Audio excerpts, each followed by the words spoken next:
What's up, seventh grade honors? All right, we got a couple of more days left. Finishing up chapter 15. We'll do section 4 today. 5 follow that probably tomorrow. Let you catch some days up. Get your assignments in so that we can get you prepped for the review of Gettysburg next week, and then hopefully a review and your chapter test, and that'll start to finish some things up here. All right, and then we'll get into final exams. All right, so I just want to talk to you about chapter 15, section 4, the Civil War life and American life at home. I'm not going to go through all of the slides. Some of this stuff you can read, and if you have questions, you can let me know. Of course, I'm clicking on the wrong box. All right, so all right, one of the things to go over in the Civil War is just please assume that not everybody was supporting of it. People in the South were opposed to it. People in the North were opposed to it.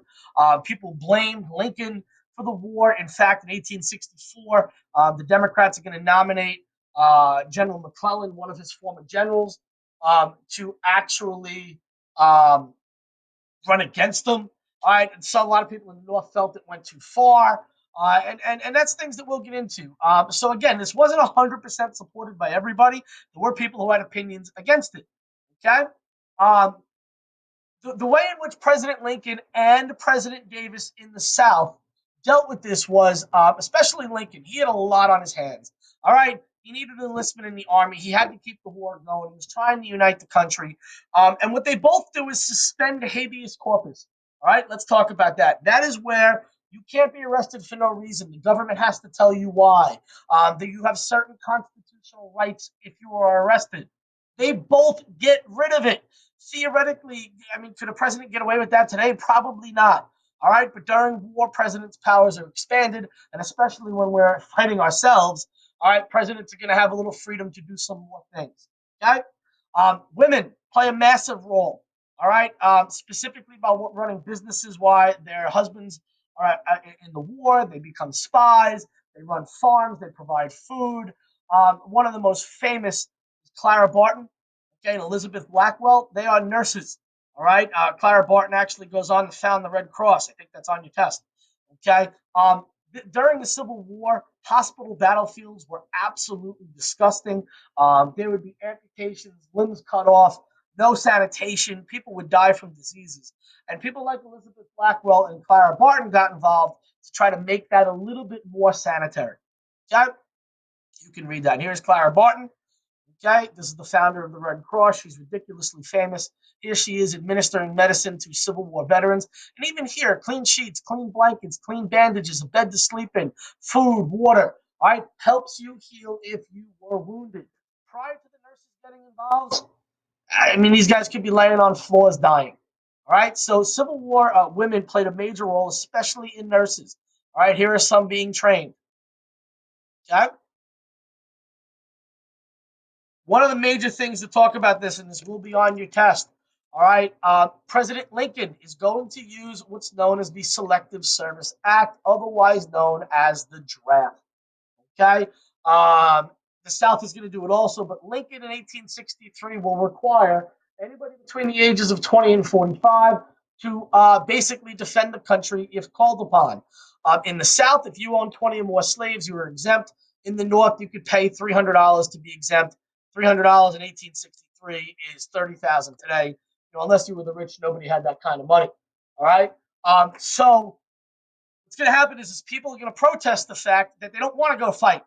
Right? They don't want to go to the Civil War. They don't want to be mandated to go fight in a war down in the South to protect the United States. And actually, riots break out. All right. One of the most famous riots takes place right here in New York City. All right, which is going to be on your test. All right, where Lincoln actually has to send the military in if the man doesn't have enough to deal with. Okay, to put down these riots. Okay, and here are paintings of them. This is New York City. They actually burned down New York City. All right. There's riots in the street. The military has to be called in. People are upset. They're fighting the police. They're fighting the military. They don't want to have to be forced into going to war. Okay? This is actually in Lower Manhattan, all right, down by the docks. There's the military putting down the riot. Okay? New York City, that's going to be on your test. During the war and the economy, the northern industries were incredibly successful. The factories produced wartime products, tanks and not tanks. Whoops, that's World War II. Cannons, rifles, muskets. made a fortune. All right. In fact, Congress is actually going to tax some of that stuff where the federal government makes more money. Northern Railroad was making a fortune. I mean, we're on the cusp here of industrialization, which we're going to talk about next year in chapters. I think that's 18. All right. The South, not as much. All right. They have the cotton industry, which is absolutely destroyed by this point. All right, that Union blockade, the Anaconda plan that we talked about earlier, is working. Supplies are running low. As a matter of fact, General Lee, the general of the South, a lot of his troops are starting to starve. Okay, so by 1864, 65, General Grant knows this. Lincoln knows this. Lincoln knows if he can keep out producing the South, he's going to win. If you can keep the supplies from the South, you're going to win. And if Grant can keep pushing General Lee, they're going to win. And as we get into 1865, we're on the cusp of the end of the Civil War, and the South basically runs out of options, and Lee will have to surrender.